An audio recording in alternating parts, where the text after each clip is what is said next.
bahwa ketika diri kita kemarin kembali lagi bahwa tujuan kita, cita-cita kita ini yang harus diperbaiki. Masih ingat cita-cita kita? Pertama, ingin berjumpa dengan Allah. Yang kedua adalah ingin berjumpa dengan Rasulullah SAW. Yang ketiga adalah ingin terhindar dari siksa api neraka. Yang keempat adalah nggak apa-apalah surga yang mana aja gitu ya. Nah seperti itu. Jadi itu yang harus kita perbaiki, niat kita, luruskan niat kita. Kenapa kita tujuan utama adalah Allah Subhanahu Wa Taala?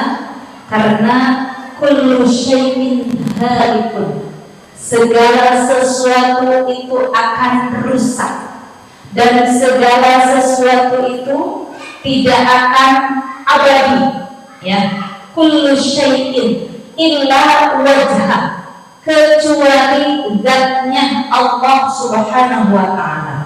Sekarang kita menginginkan apapun yang kita inginkan, itu semuanya hanya hiasan belaka, itu semuanya akan fana, itu semuanya akan rusak, terkecuali illa wajhallah.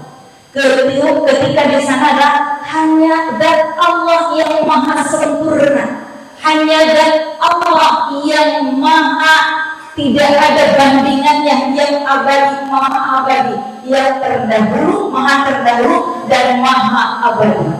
Maka tujuan-tujuan kita harus diutamakan. Maka tadi kita kalau ingin bersama Allah, kenali dulu. Kenapa? Karena kalau tak kenal maka tak sayang, ya. Ingin tumbuh cinta kepada Allah, kenali dulu Allahnya, kenali dulu sifat-sifatnya, kenali dulu apa yang menjadi ciptaan Allah. Maka disitulah kalau sudah kenal, biasanya kita baru tumbuh cinta. Kenal makanya tak sayang, tak sayang makanya tak cinta. Begitulah kataku janda. Ya,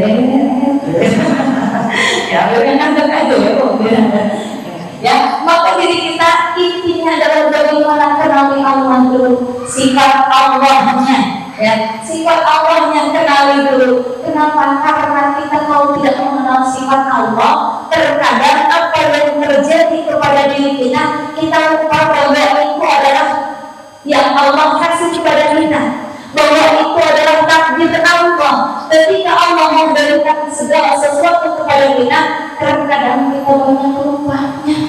Ya, maka di sini kita kenali Allahnya, kenali sejauh mungkin. Karena kata Allah, "Fa inni qarib," aku ini dekat. Ya, aku ini dekat. Maka jangan sampai kita lupa yang lainnya, lupakan Allah, tetapi kita justru lupakan yang lainnya. Ingat senantiasa, tancapkan kolbu kita, seluruh apa yang terjadi kepada diri kita, bahwa itu semua adalah kekuasaan Allah.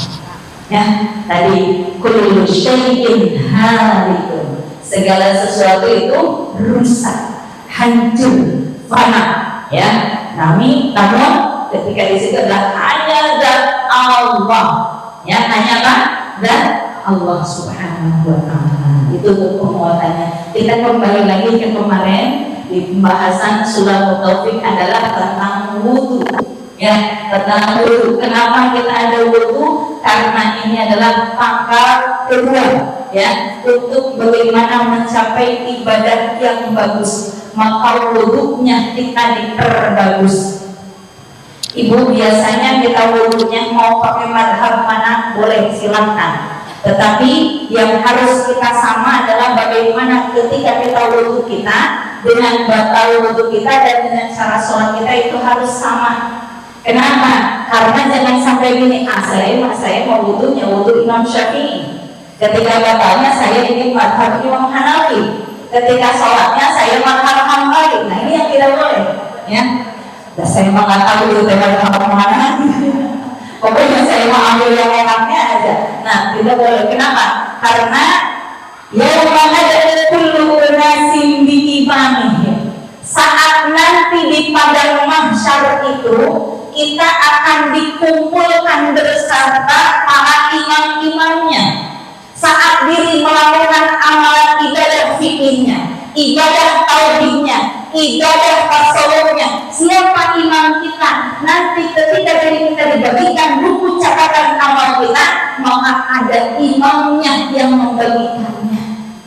Maka kalau diri kita ketika beribadah, contohnya ya punten, ketika saya wudhunya Imam Syafi'i, tetapi ketika batal yang agak ringan itu mazhab Imam Maliki ataupun Imam Hanafi, ya maka ini bukan sama-sama boleh. Tapi nanti ketika di padang mahsyar, yang mana imamnya, ambil yang mana, harus satu jalan, ya harus satu jalan. Biar apa? Biar ada yang mau mempertanggungjawabkan amal yang kita, apa yang kita lakukan itu ada yang mempertanggungjawabkan. Maka ketika wudhu kemarin, ketika wudhu adalah pertama dari mulai membasuh wajah, ya membasuh wajah, membasuh kedua tangan, terus mengusap bagian dari kepala, lanjut membasuh kaki. Maka sekarang kita masuk di yang membatalkan wudhu. Yang membatalkan wudhu itu ada berapa tuh? Berapa yang membatalkan wudhu? Ada 4. Saya ulangi lagi, yang membatalkan wudhu ada berapa? 4. Pertama, adanya yang keluar dari salah satu lubang kubul dan dubur.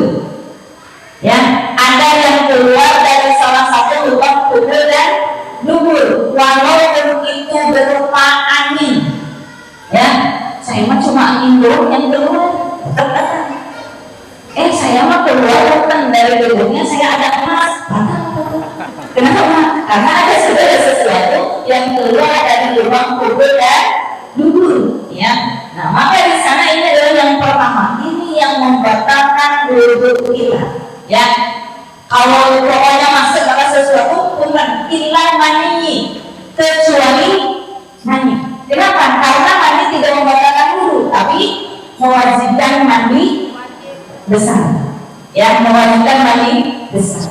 Nah, maka di sini yang pertama adalah ketika segala sesuatu yang membatalkan wudhu, yang pertama adalah adanya yang keluar dari salah satu lubang kubur dan dubur. Yang kedua adalah bersentuhan kulit laki-laki dan perempuan. Catat apa itu? Kulit. Awas, bukan bersentuhan laki-laki dan perempuan.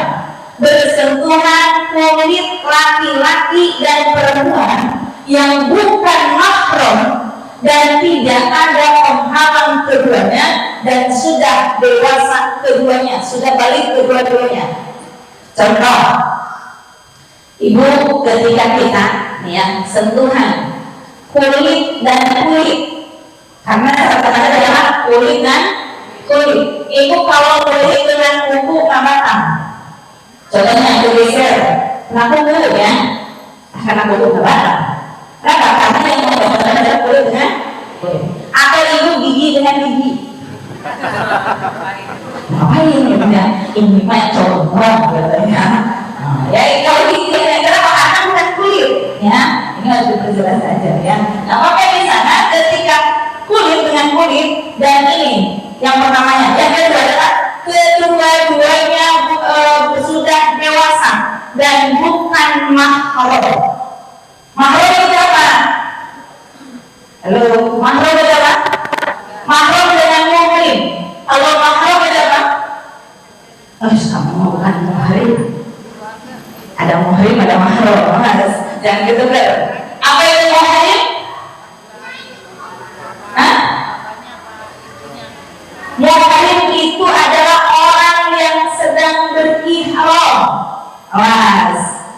Muhrim itu adalah orang yang memakai pakaian ihram, itu muhrim. Kalau mahram itu adalah orang yang haram dinikah. Ibu, ini saya tanyanya, ibu terserah pakai mazhab mana? Suami kita mahram bukan? bingung juga. Ibu, suami kita mahram bukan? Bukan. Ada yang bukan, ada yang iya. Yang bukan apa alasannya? Karena boleh nikah. Yang iya.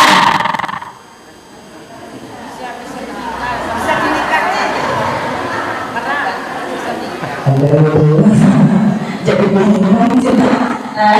di sini ya, kalau ketika suami istri itu adalah bukan mahram.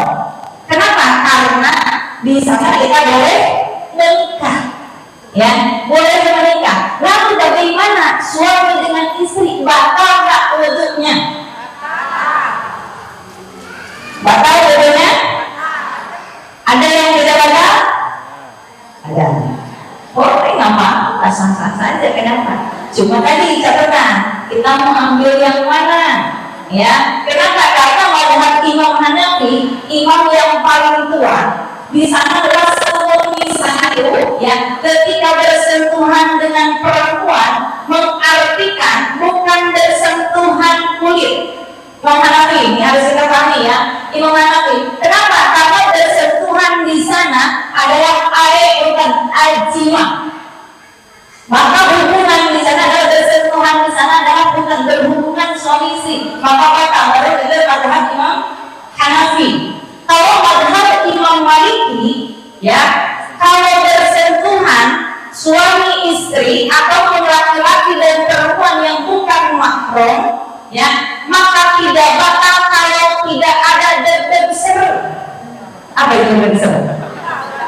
Tidak ada hasrat, ya. Kalau tidak ada hasrat, itu sentuhan, tapi tidak ada hasrat, nggak apa-apa, nggak batal. Itu mazhab Imam Maliki. Namun bagaimana dengan mazhab Imam Syafi'i? Mazhab Imam Syafi'i ini adalah yang banyak di kalangan Indonesia, terkhusus untuk bagian timur. Ini biasanya kita maksudnya di dunia bagian timur ya. Ini banyak yang pakai mazhab Imam Syafi'i. Ketika memakai mazhab Imam Syafi'i, bersentuhan kulit laki-laki dan perempuan, walaupun tidak ada hasrat, walaupun di sana kita bersentuhan nempel sedikit saja, maka sudah menjadi batal walaupun suami istri. Kenapa? Kan Rasulullah sempat ketika di sana pernah mencium keningnya Sayyidah Aisyah ketika mau berwudu dan beliau tidak ambil air wudu lagi. Iya boleh. Kenapa? Karena di sana Rasulullah dan Sayyidah Aisyah itu dimaksum atau dijaga. Maka di sana ya mazhab Imam Maliki mengambilnya hadis ke sana. Namun bagaimana dengan mazhab Imam Syafi'i? Maka di sana adalah untuk kehati-hatian. Sekarang tidak tergeser. Setelah itu menjauh, tadi kok kayaknya tergeser nih, jadi kebayang suami saya yang sedang pergi kerja, coba seperti itu ya. Nah itu akan jadi mata. Kenapa Imam Syafi'i menghindari itu? Maka ada hasrat ataupun tidak, maka di sana menjadi batal kalau mazhab Imam Syafi'i. Tapi kita lihat lagi, ibu ketika mengambil pakai mazhab Imam Syafi'i, wudunya ambil wudu Imam Syafi'i. Bagaimana Imam Syafi'i wudunya? Salah satunya dari mulai wajah dan sampai dengan kaki itu hampir sama dengan mazhab Imam Maliki. Namun perbedaannya dibahas ketika asbus syai'i min ar-ra'si. Kalau mazhab Imam Syafi'i adalah masbus syai'i, mengusap sesuatu, ya, bagian dari kepala. Jadi mengusapnya hanya sebagian, walaupun sedikit, boleh bagian depan, boleh bagian belakang, boleh bagian samping, atau bagian belakang, samping, belakang, depan boleh. Itu mazhab Imam Syafi'i. Ya, cukup sebagian saja, mau rambutnya boleh ataupun bagian sampingnya sini silahkan. Cukup sedikit saja.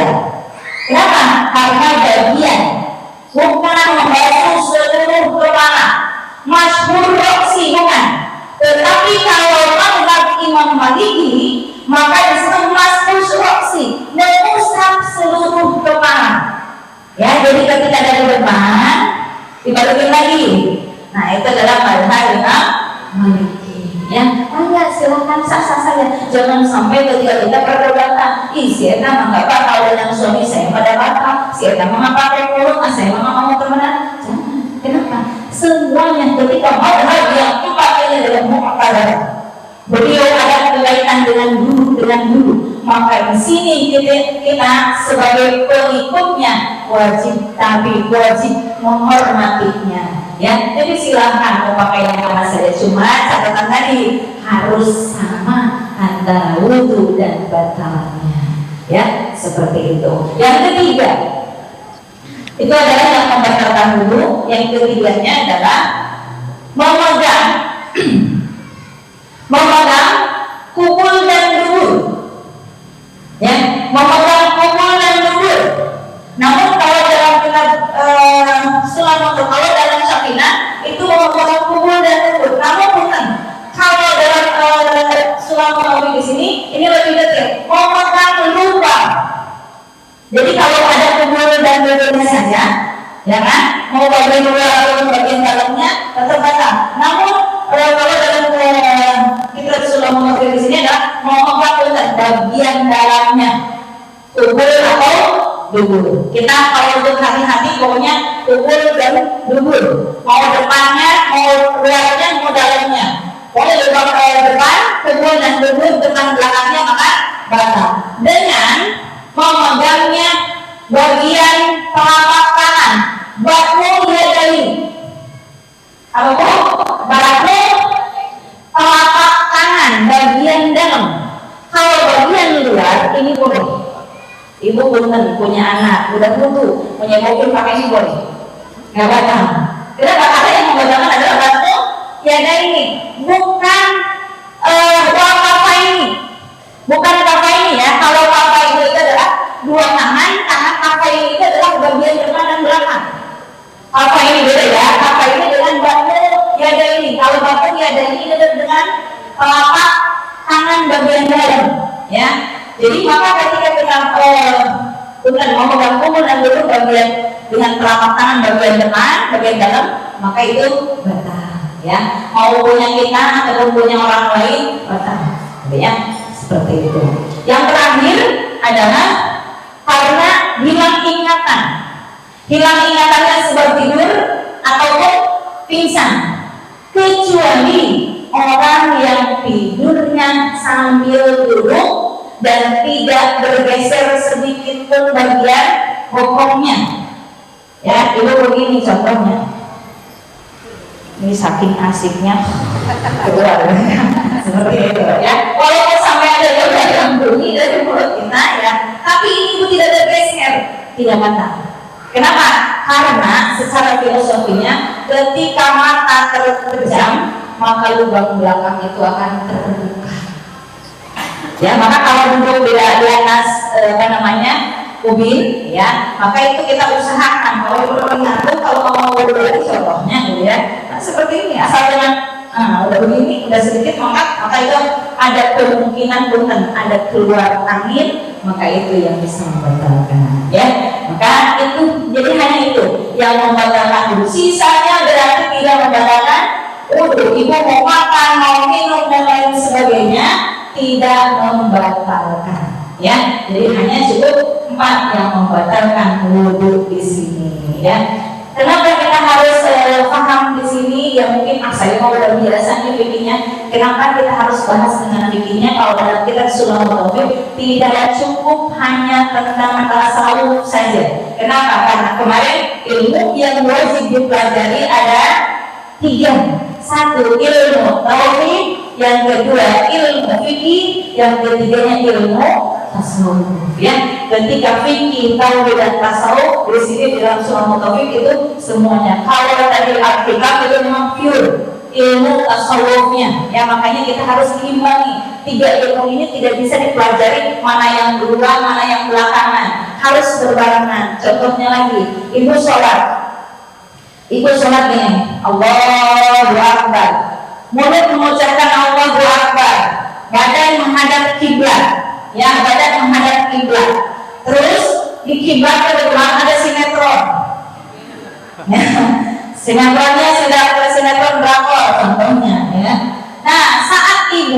ketika Allah Akbar atau di samping ibu sambil melirik-lirik begini, secara fikih itu sah-sah saja. Secara fikih. Kenapa? Karena yang terpenuhi syarat dan rukun kalau untuk ilmu fikih. Namun kalau kita mau berbarengan dengan fikih tauhid dan tasawuf, secara tasawufnya itu tidak mendapatkan kekhusyuan, maka sholatnya ditolak. Ya, jadi kalau secara fikih ibu mau sambil dengerin lagu, ibu mau sambil lihat TV, sah-sah saja kalau mengikuti sah saja. Tapi sholat kita tidak cukup dengan sah saja. Sholat kita harus menjadi khashi'un, yang kita harus khusyuk. Kalau kita khusyuk, maka di sini menjadi orang aflahal mu'minun, menjadi orang-orang yang beruntung dan akan mendapatkan fadilah sholatan ma'anil fahsya'i wal